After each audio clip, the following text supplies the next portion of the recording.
Welcome, weary traveller, to a journey not through sun-drenched vineyards or bustling market squares, but straight into the smoky, slightly too damp, and frankly, a bit too gossipy, back alleys of a medieval Romanian village.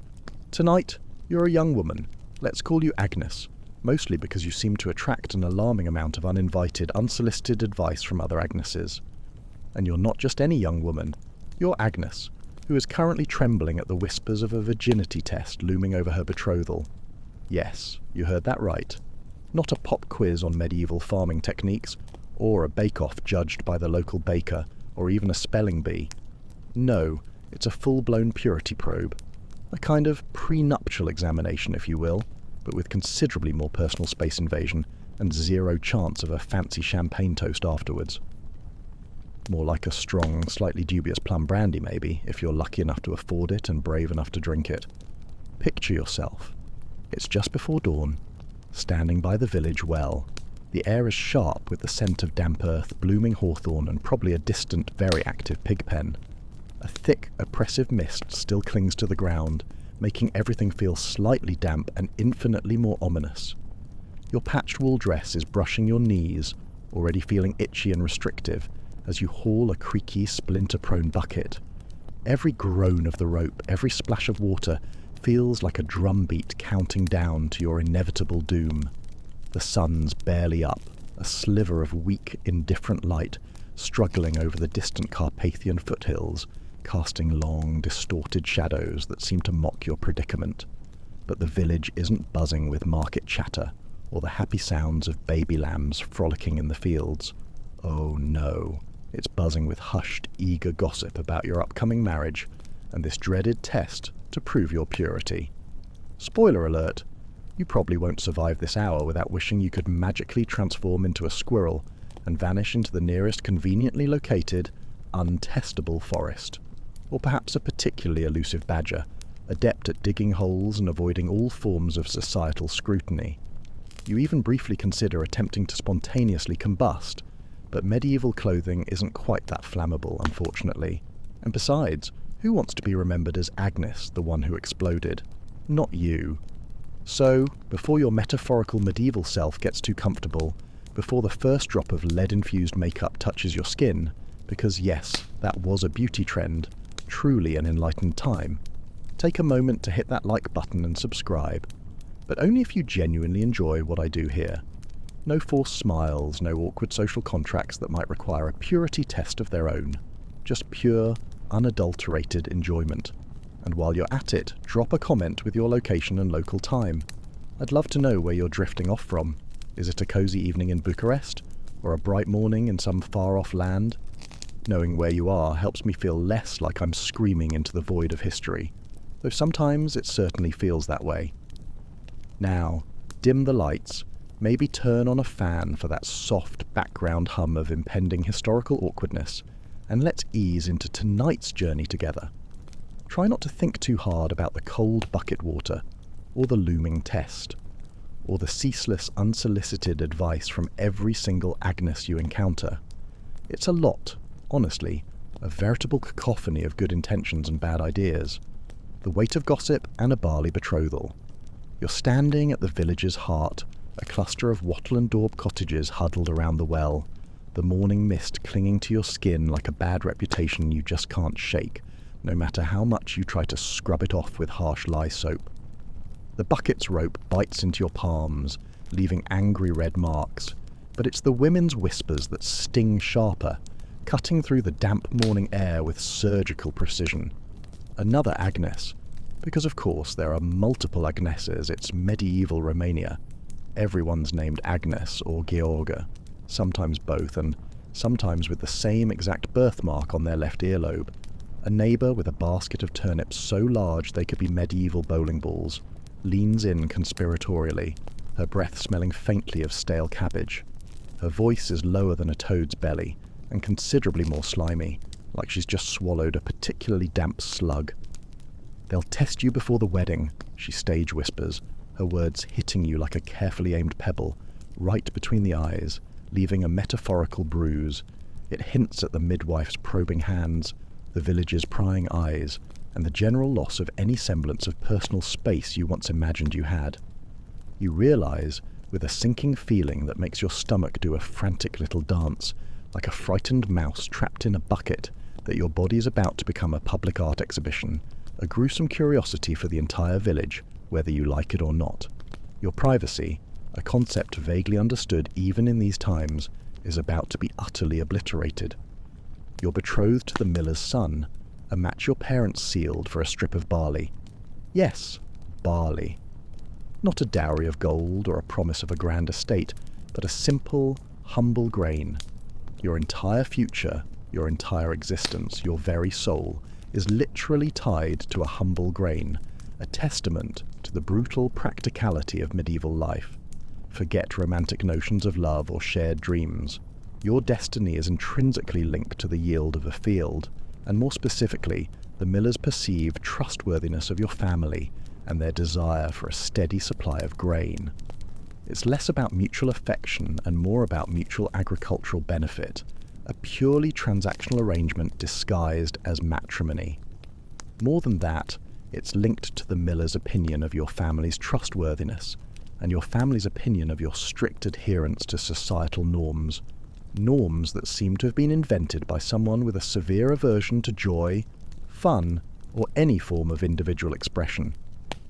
But this test, meant to prove your chastity, looms like a spectre who forgot its sheet and decided to show up anyway, probably with a clipboard, a stern expression, and a rather judgmental look in its ethereal eyes. You're barely 17, a mere slip of a girl, your hands rough from spinning wool and hauling water. The thought of such scrutiny makes your stomach churn more violently than your mother's questionable gruel on a particularly damp morning, which is saying something, considering its usual consistency. You just want to hide in a barrel, or perhaps dig a very deep hole in the ground and pull it in after you, transforming into a mole, but you're pretty sure someone would check in there too. Nowhere is safe from the medieval gaze. It seems to penetrate every nook and cranny of your existence. In medieval Europe, and particularly in regions like Romania, virginity tests were a harsh, undeniable, and utterly humiliating reality. They weren't a whispered rumour, but a well-established, if unscientific, practice, especially by the 13th century, when the church and community demanded rigorous proof of a bride's purity to secure those oh-so-crucial marriage alliances, like your family's precious barley strip. These tests, often invasive and notoriously unreliable, were rooted in a culture that tied a woman's entire worth to her chastity. It was less about individual virtue and more about property rights and ensuring the legitimacy of heirs, as well as preserving family lineage and reputation within the tight-knit village structure. A woman's virginity was often seen as her family's most valuable asset, a commodity to be protected and presented, almost like a certificate of authenticity. A quirky tidbit, often whispered around the hearths in hushed, reverent tones, probably to scare the younger girls into compliance and keep them in line. Some villagers genuinely believed a truly pure bride cast a brighter shadow at dusk, or that her presence made the crops grow taller, or even that her tears turned to dew that fertilized the fields. You're desperately hoping yours sparkles, perhaps even glows with a faint halo, or makes the turnips grow to an unprecedented size. But Agnes's knowing smirk suggests otherwise, a silent condemnation.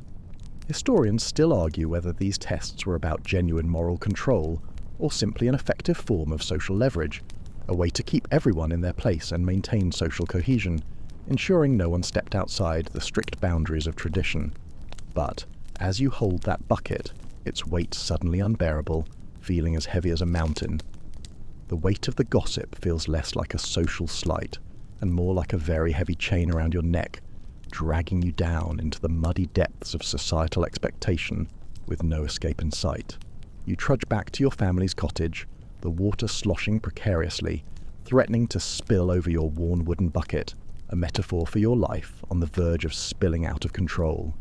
The village's chatter, a cacophony of voices and animal sounds, the lowing of cattle, the squealing of pigs, the endless cackling of geese, fades behind you, replaced only by the ominous clucking of chickens, who seem to know more about your impending doom than they let on, their beady eyes following your every move. Your mother's at the hearth stirring thin porridge, her face tight with worry lines that weren't there yesterday. She looks like she's aged 10 years overnight, a roadmap of anxiety etched onto her features, a silent plea for your cooperation. Your younger brother, meanwhile, is merrily mending a net, blissfully oblivious to the existential dread radiating from your very pores.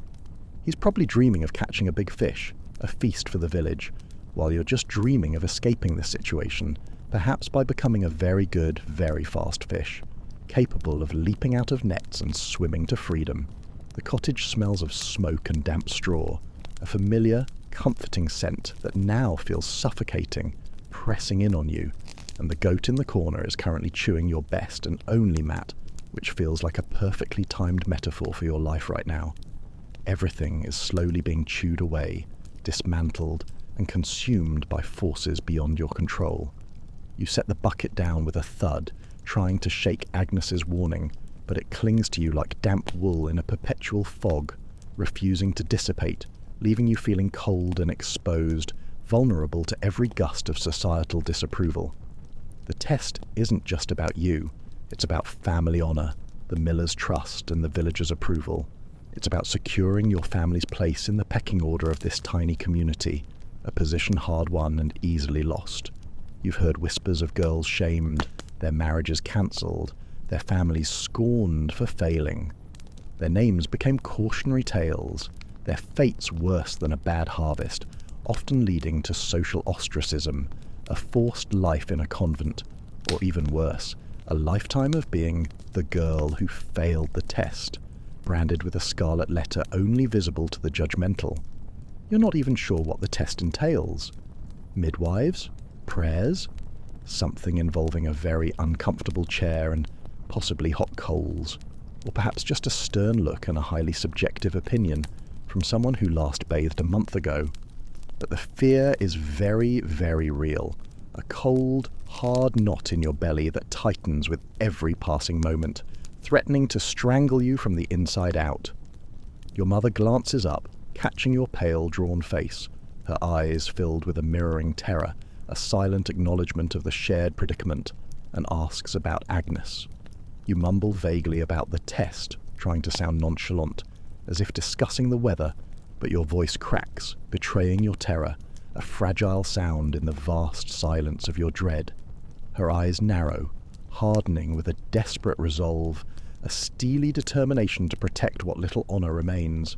She's heard the tales, too, of girls examined under harsh village scrutiny, their futures hinging on a midwife's arbitrary word, a word that could damn a family for generations, sending them plummeting down the social ladder into ignominy. This village is tiny, maybe 200 souls if you count the chickens, the aforementioned goat, that grumpy old man who never leaves his house, and the particularly ambitious mice who seem to run the grain storage. And gossip spreads faster than a runaway cartwheel downhill on market day, especially when it concerns something as scandalous as a virginity test. It's the village's main form of entertainment, apparently, a cruel spectator sport. You think about the market, where women trade stories of failed tests and broken betrothals, their voices hushed, but sharp enough to cut through solid oak, leaving splinters of doubt and judgment in their wake, scars that never fully heal. You're not even sure you're pure by their impossible, ever-shifting standards. Childhood games, a stolen kiss under the ancient oak tree with the shepherd's son who had surprisingly soft hands and smelled faintly of sheep, a scent you now find oddly comforting. A moment of curious exploration fueled by youthful innocence and a complete lack of parental supervision, a tiny spark of rebellion in an otherwise controlled existence? Could that count against you? The absurdity of it all almost makes you laugh, a hysterical, shaky sound that dies in your throat, lost in the smoke and quiet dread that fills the small cottage. Joke number 1. If purity is a test, you're hoping for an open book version with no trick questions, maybe a sympathetic proctor, and definitely a cheat sheet hidden in your wimple, preferably written by a very modern, understanding historian who believes in personal autonomy and perhaps invented time travel. You sit by the hearth, the fire's weak heat barely warming your hands, trying to focus on mundane chores, but your mind races like a frightened mouse in a maze, unable to find an exit, bouncing off invisible walls of societal expectation. Your brother hums a tuneless, carefree melody, seemingly oblivious to the storm. He's probably dreaming of a new fishing lure or a particularly tasty worm, while you're dreaming of a portal to a different century, a place where such tests are a distant, horrifying memory. But you're picturing the midwife's stern, unyielding face, her eyes boring into your very soul, seeking out any hidden secrets, the villager's judging stares, and the miller's son, waiting patiently for proof as if you were a new breed of livestock being inspected before purchase, your value to be determined by a quick examination. The Church says chastity is your sacred duty, a divine calling, a path to salvation, a heavenly virtue, a direct line to everlasting grace.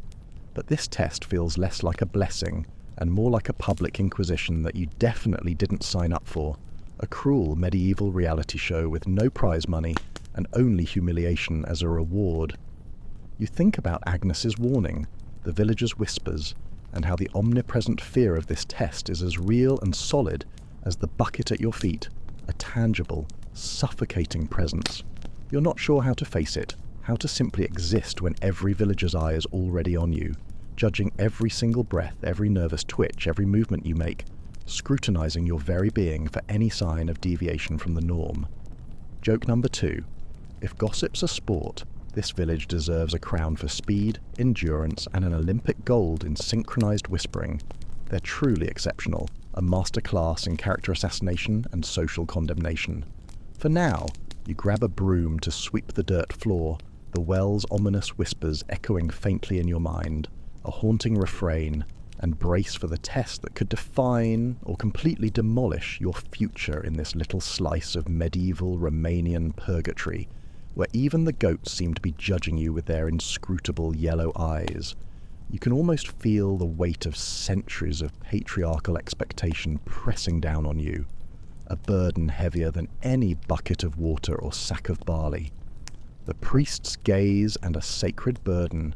You're still sweeping the cottage's dirt floor, the broom's bristles scratching a rhythm of relentless anxiety as the smoky air clings to your wool dress like a second skin, a suffocating shroud. Remember that heavy betrothal yoke and the looming virginity test. The hearth's faint embers cast a weak, struggling glow, barely illuminating the dust motes dancing in the air like tiny, judgmental spirits, and your mother's porridge pot sits, a lonely monument to morning worry, its contents long cold and congealed. Her sharp words about the miller's family, expecting the test, still echoing like a persistent, slightly off-key burp from a particularly pious and equally flatulent cow. The village morning hums, carts rattling over cobblestones, voices bartering loudly, a dog barking somewhere in the distance, a sound that usually brings comfort, now feels like a countdown, filters through the open door, a mundane soundtrack to your growing dread. But now the Church's moral scrutiny looms even larger, its demand for your purity awaiting you, heavier than the entire strip of barley your betrothal secures, heavier than any physical burden you could ever carry. Your hands grip the broom so tightly your knuckles are white, the thought of the priest's judgment chilling you more than the damp morning mist, creeping through the cracks in the wall, seeping into your very bones, filling you with an existential cold. And you're bracing for his inevitable, probably very long, and undoubtedly very stern lecture, as you're summoned to the church to face his stern, unblinking gaze, a gaze that seems to pierce through your very soul, seeking out any hidden imperfection, any speck of perceived sin. In medieval Europe, and particularly in regions like Romania, the Catholic Church wielded immense, all-encompassing power over marriage, and by extension, over individual lives, often dictating the very fabric of society, from the highest noble to the lowest peasant. Especially by the 13th century, it fiercely enforced virginity tests as a moral imperative, a divine mandate. This was to ensure brides like you were pure, aligning perfectly with its doctrine that tied chastity to salvation, making it a matter of eternal consequence, a direct path to heaven or hell. Priests often oversaw these rituals, their scrutiny rooted in strict biblical ideals of female virtue, making the test a spiritual trial as much as a physical one. It was less about your body and more about your eternal soul, apparently, and how it fit into the Church's grand, unyielding plan for moral order, a divine blueprint for human behaviour. A quirky tidbit, probably not meant to be humorous in the least, and certainly not to Agnes, who is currently contemplating her options. Some priests sprinkled holy dew, water blessed with herbs, or at least that's what they claimed, probably just some stagnant pond water with a bit of a prayer mumbled over it, on brides to cleanse their souls before testing, a symbolic purification before the actual probe. You're dreading a splash of it, imagining its cold, judgmental sting on your face, perhaps causing a sudden involuntary spasm of piety, or just a bad rash that would only add to your woes and make you even more unsightly in their unforgiving eyes. Historians still argue whether this scrutiny was about genuine spiritual purity or simply an effective form of social control, a way to maintain the rigid hierarchical order and prevent unsanctioned relationships that might challenge the established power structures and destabilize the community. But as you set the broom aside, its usefulness suddenly meaningless in the face of spiritual judgment, the priest's looming judgment feels less like a gentle hand of God and more like a very tight noose tightening around your neck, slowly but surely threatening to cut off your very breath. You step outside, the air sharp with wood smoke and damp earth, forcing yourself to trudge toward the cold, ancient stone chapel. Every step feels heavier than the last, as if you're walking through thick mud, each footfall dragging you closer to an uncomfortable destiny.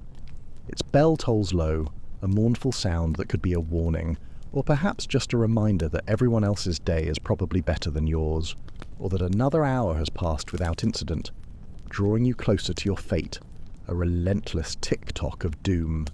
Your mother's voice trails behind you, thin and strained with anxiety, urging you to mind the priest, her fear of family shame driving her words sharper than a winter wind cutting across the plains, biting at your exposed skin, leaving you raw. The village paths buzz, neighbours hauling heavy baskets of produce, children dodging carts with reckless abandon, a stray dog chasing a particularly optimistic chicken, but you feel their eyes, 100 tiny pinpricks, already whispering about your betrothal and the test. "She's for the miller's boy," a woman mutters, her basket of leeks momentarily forgotten as she stares with an unsettling intensity, and you flush, the wool dress itching worse under their collective scrutiny, as if their gazes are literally burning your skin, leaving indelible marks of shame. You think back to the well, Agnes's warning about the midwife's hands, and realise the test's public nature enforced by the church. Is Father John's will amplified, a grand, uncomfortable stage for the entire village to judge your soul and your very mortal body, a spectacle of purity and public humiliation? The miller's son's flour-dusted grin at the market flashes in your mind, a fleeting image of naive kindness, a ghost of simpler times before this nightmare began. But now you dread his family's stiff, expectant presence at the church door, their subtle nods or sharp frowns sealing your worth, or lack thereof for all to see, a public declaration of your value, or lack of it. You're not even sure what pure means anymore, lost in a sea of definitions and expectations, a labyrinth of societal rules that seem designed to ensnare you. But the church's rules feel less like divine guidance and more like an inescapable, suffocating trap that tightens with every breath, every heartbeat. You push open the chapel's heavy wooden door, the ancient hinges groaning a welcome that sounds more like a mournful sigh, or perhaps the creak of a dungeon door opening for its next victim. The air inside is thick with incense and mildew, a potent mix of sanctity and dampness, cloying and heavy, pressing down on you. The stone floor is cold under your worn shoes, chilling you to the bone, sending shivers up your spine that have nothing to do with the temperature and everything to do with dread. Father John, a gaunt man with eyes like flint chips, stands by the altar, his prayer book clutched like a judge's gavel, ready to strike a final damning verdict. His stare pins you to the spot, a spiritual spear, and you instinctively drop your gaze, unable to meet his eyes, the wool dress itching worse under his intense scrutiny, as if it's suddenly a hair shirt, rough against your skin.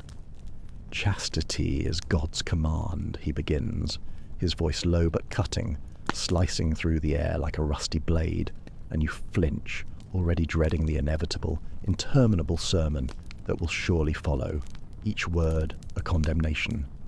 He speaks of Eve's original sin, of how all women must constantly prove their purity to avoid her dreadful fate, a fate that apparently involves endless toil and judgment passed down through generations, an ancestral curse.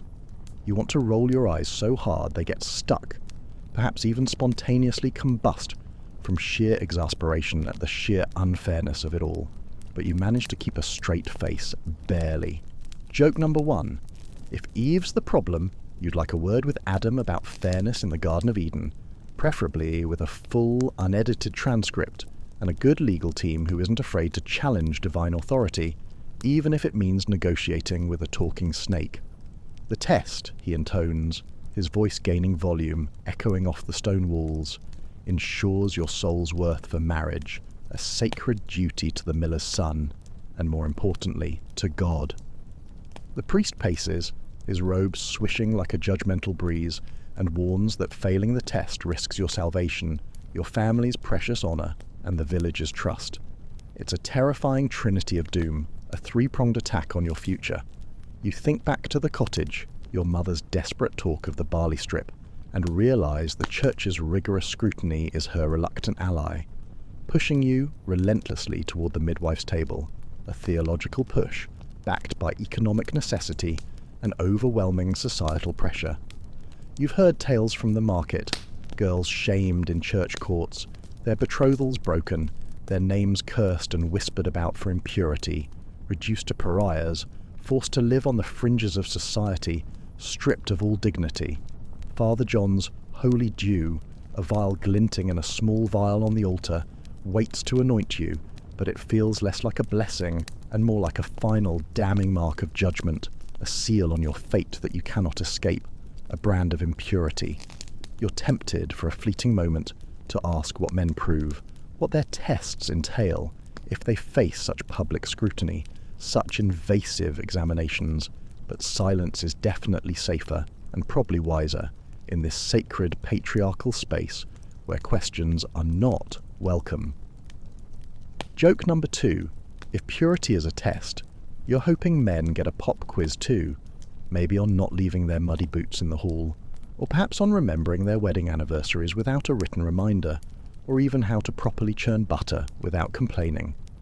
He hands you a candle to light at the Virgin's shrine, a gesture of mercy that feels suspiciously like a leash around your neck dragging you forward.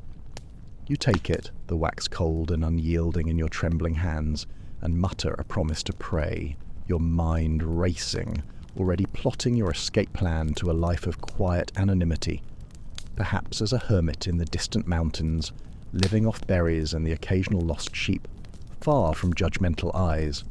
The church's rigid rules, chastity, obedience, submission, bind you tighter than the betrothal's pledge ribbon, and the test, the dreaded test, is their ultimate, undeniable tool, forged in doctrine and enforced by fear, a sword hanging over your head, ready to fall.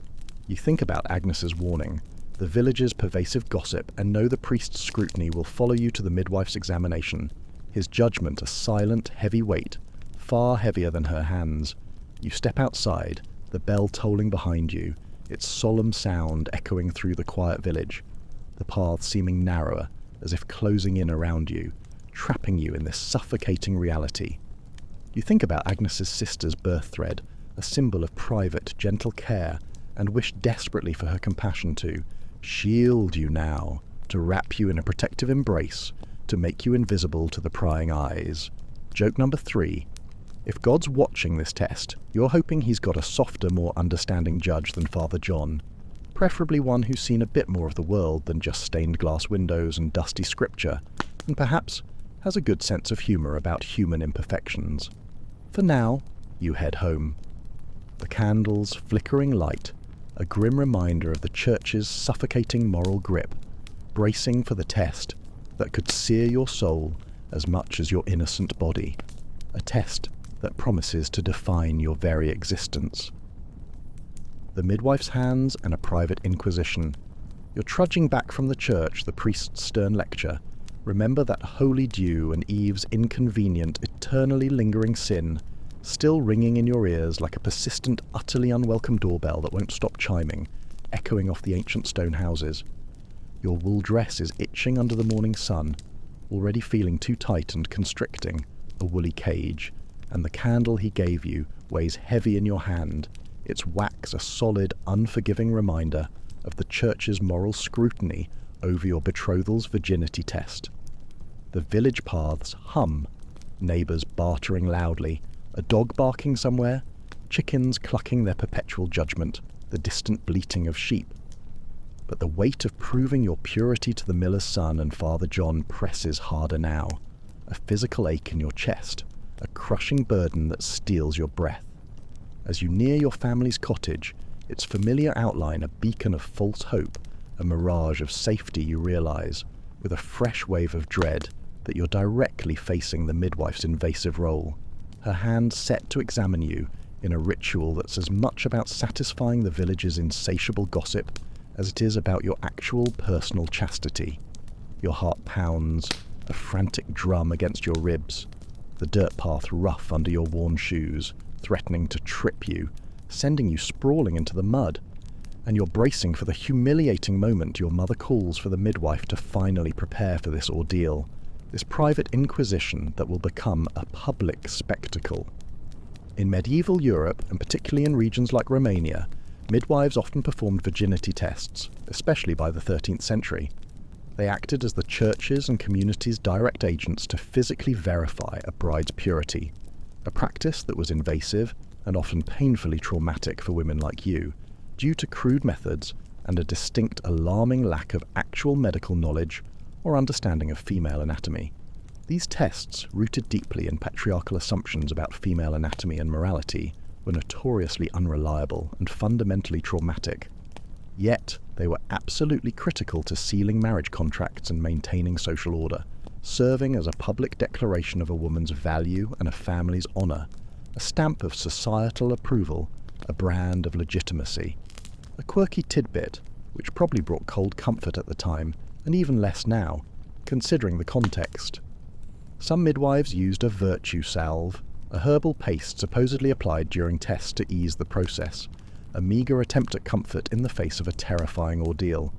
You're picturing it in Widow Agnes's basket, its scent sharp, probably smelling vaguely of pond water and regret, perhaps a hint of disappointment, or even a dash of dried toad, but offering precisely zero comfort against the very real impending pain and psychological intrusion. Historians still argue whether midwives were reluctant enforcers or willing gatekeepers of this system, navigating a complex role between women's health and societal demands, forced to compromise their compassion for tradition. But as you push open the cottage door, its familiar wood feeling foreign in your hand, heavy and unyielding, the midwife's role feels less like care and more like a profound betrayal, dressed up in the familiar, comforting guise of a woman's hands, making it all the more insidious and heartbreaking. The smoky air hits you, thick and cloying, stinging your eyes, making them water as if you're already crying. Your mother's at the hearth, stirring porridge, her glance sharp as she spots the candle, a symbol of your unwelcome journey to the chapel. "Father John spoke?" she asks, her voice tight with unspoken fear, a shared anxiety that binds you, a heavy, unspoken truth. You nod, mumbling vaguely about purity and prayer, expertly avoiding the test's more gruesome details, trying to gloss over the terrifying reality with vague platitudes. She sighs, a sound of resignation more than relief, setting the spoon down with a clatter that echoes in the sudden silence. Then she says with grim finality, "We'll call Widow Agnes tomorrow." Your stomach lurches, a sudden cold spasm, as if you've swallowed a block of ice that's melting slowly, painfully. Agnes's sister, the village midwife, is generally kind, known for her gentle hands during births, her experience bringing comfort in moments of crisis, her presence usually a source of calm and reassurance. But now she's bound by a different, harsher duty, a societal obligation that transcends personal kindness and empathy. Her skilled hands, once symbols of life and new beginnings, now carry the weight of tradition, tasked with probing your chastity, to determine your worth in the eyes of the village elders and the miller's family.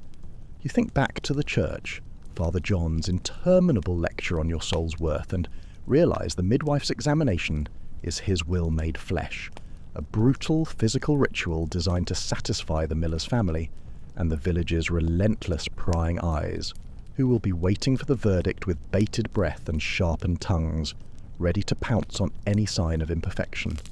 Your brother, still merrily mending his net, looks up, oblivious to the storm brewing around you, his innocence a stark contrast to your turmoil. But you feel the test's shadow closing in, cold and inescapable, casting a pall over your entire existence, a dark cloud that promises no silver lining, only more grey. You sink onto a stool, the wool dress scratching your thighs, and picture Widow Agnes's cottage, its herb-scented air trying its best to hide the grim tools of her trade. Basins, cloths, perhaps that infamous chastity cloth, waiting like a shroud, ready to envelop you in judgment, to absorb your humiliation, to bear witness to your vulnerability. You've seen her at births, her hands gentle and firm, ushering new life into the world, a truly beautiful and awe-inspiring act. But this is different. This is a public verdict on your most private body, a moment of profound vulnerability and utter powerlessness, a public exhibition of your intimate self. You think back to the well, Agnes's warning about the test's probing hands, and imagine the pain, the cold, clinical intrusion, your privacy stripped bare for the miller's son's trust and the village's insatiable gossip, a sacrifice on the altar of societal expectation. The church says chastity is sacred, a divine gift, a path to spiritual enlightenment, a heavenly virtue, but the midwife's role feels less like a holy blessing and more like a profound violation, her hands carrying the entire weight of the village's judgment, a burden she is forced to wield. You're tempted to beg your mother to skip it, to concoct some elaborate excuse involving a sudden, mysterious fever, a plague that only affects young women about to be tested, or a sudden and very convincing appearance of the Black Death. But her grim talk of the barley strips silences you, chaining you to your fate, a prisoner of circumstances, a pawn in a larger game. Joke number 1. If purity is a cloth, you're hoping it's less scratchy and considerably more comfortable than this darn wool dress, and maybe made of silk, perhaps spun by fairies under a full moon. Definitely not by you. The cottage's air is thick, the smoke stinging your eyes as you think about the church's relentless scrutiny. Father John's lecture tying your chastity directly to your eternal salvation, effectively making Widow Agnes's hands his wholly unyielding enforcers. It's a terrifying thought, that your fate, both earthly and divine, rests in these hands, in this single terrifying moment, a moment that will define your future. You've heard market tales, girls bruised by tests, their pain dismissed as proof of guilt, their betrothals hanging by a thread, hinging entirely on a midwife's arbitrary nod, a slight movement of her head determining a lifetime of despair and social ruin. You're not sure what Widow Agnes will seek. Blood? Tightness? Some vague, unscientific sign that could mean anything or nothing, concocted from old wives' tales and superstitious beliefs that have no basis in reality, only in fear. But the fear's real, a solid, aching knot in your gut that won't loosen, no matter how hard you try to breathe, how much you try to calm yourself, how many deep breaths you take. You think about old Midge, shunned after her test failed, her body's scars a grim, visible village warning, a living testament to failure, her life a cautionary tale, and dread the moment you lie under the midwife's professional, unfeeling gaze, your entire honour in her very literal hands, your entire future decided in a moment, in a flash. You think about Agnes's sister's birth thread, a symbol of private, gentle care, and wish desperately it could somehow magically replace the cold, clinical chastity cloth, wrapping you in a cocoon of safety, a shield against the world's harshness. This entire process is pain. Its intrusion feels less like a medical examination and more like a violation dressed up as sacred duty, a public performance of your most private self, for all to dissect and discuss, to judge and condemn. You stand, stepping to the door, the air cooler but heavy with the ubiquitous wood smoke and damp straw. The village paths buzz, men mending fences, women trading gossip with alarming speed, children playing games you no longer understand. But you're a ghost among them, the test's painful process a spectre you can't outrun, no matter how fast you might dream of running. How far you might wish to escape, there's no hiding place. Your mother's voice follows, thin and strained, calling you to help with chores, but her tone betrays her deeper fear of the test's inevitable verdict, shaming your kin, bringing disgrace upon their name for generations, a stain that can never be washed away, a mark of shame. You've heard of girls crying during these examinations, their bodies sore for days, some never quite the same, bearing the physical and emotional scars for life, silent reminders of their ordeal, etched into their very souls. The virtue salve, meant to ease it, sounds like a cruel jest. A medieval version of rub some dirt on it when your arm is broken and bone is protruding through the skin. How can a few herbs soften such a profound, soul-searing trial? You think about the miller's son, his simple grin at the market, and wonder if he'd flinch at your pain, or just demand the midwife's cold, impersonal seal of approval, prioritizing social standing over human suffering, his own comfort over your dignity and well-being. You think about the honor cord above the hearth, its frayed weave, and fear failing it.